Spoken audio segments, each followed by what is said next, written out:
நீங்க lactose இன்டாலரண்டா? Milk அலர்ஜியா இருக்கா? இல்ல லெமன் டீ, பிளாக் காஃபி ஏதாச்சும் குடிக்கலாம் அப்படின்னா கெஃபைன் பார்த்து பயமா இருக்கா? பட் வீட்ல எல்லாரும் காஃபி, டீ குடிக்கும்போது உங்களுக்கும் ஏதாச்சும் ஹாட்டா குடிக்கணும்னு தோணுதா? அப்ப கண்டிப்பா இந்த சுக்குமல்லி காஃபிய ட்ரை பண்ணி பாருங்க. இது இதுக்காக மட்டும் இல்லங்க. உங்களுக்கு த்ரோட் இன்ஃபெக்ஷன் இருந்தாலோ, ஃபீவர், கோல்டு, சளி ரொம்ப அதிகமா இருக்குன்னாலோ, நீங்க தாராளமா இந்த சுக்குமல்லி காஃபிய குடிக்கலாம். இது நல்ல ஒரு ரிலீஃப் வந்து உங்களுக்கு குடுக்கும். இதுக்காக மட்டும் இல்லாம, நீங்க வெயிட் லாஸ்ல இருக்கீங்க, உங்களோட இம்யூனிட்டி லெவல நல்லா பூஸ்ட் பண்ணும், இல்ல உங்களோட டைஜஸ்டிவ் ப்ராப்ளம் ஏதாச்சும் இருக்கு அப்படின்னாலும், இந்த சுக்குமல்லி காஃபி வந்து ஒரு நல்ல சொல்யூஷன்ங்க.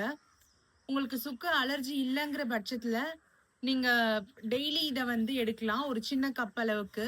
சப்போஸ் உங்களுக்கு சுக்கு வந்து ஒத்துக்காது, இல்ல உங்களோட பாடி வந்து ரொம்ப ஹீட் பாடி அப்டின்னா, நீங்க வந்து வாரத்துக்கு 2 முறை இந்த சுக்கு காஃபிய எடுத்துக்கோங்க.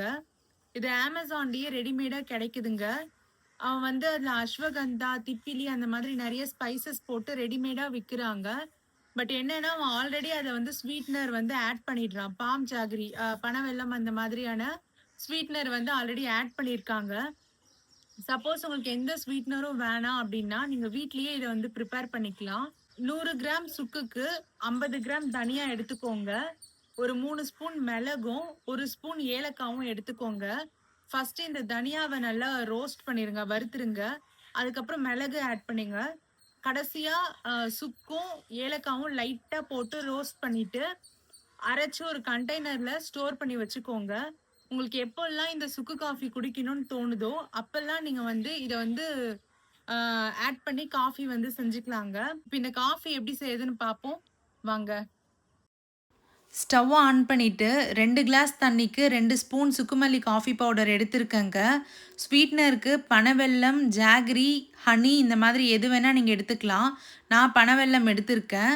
நல்லா கொதிச்சதுக்கப்புறம் ஒரு 5 to 10 மினிட்ஸ் கழிச்சு ஃபில்டர் பண்ணீங்கன்னா சுக்குமல்லி காஃபி ரெடிங்க.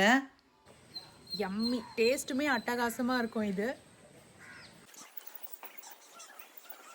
இந்த மாதிரியான யூஸ்ஃபுல் வீடியோஸ் வேணும் அப்படின்னா, பூஜா விஸ்வநாதனோட யூடியூப் சேனல சப்ஸ்கிரைப் பண்ணுங்க. Thank you so much.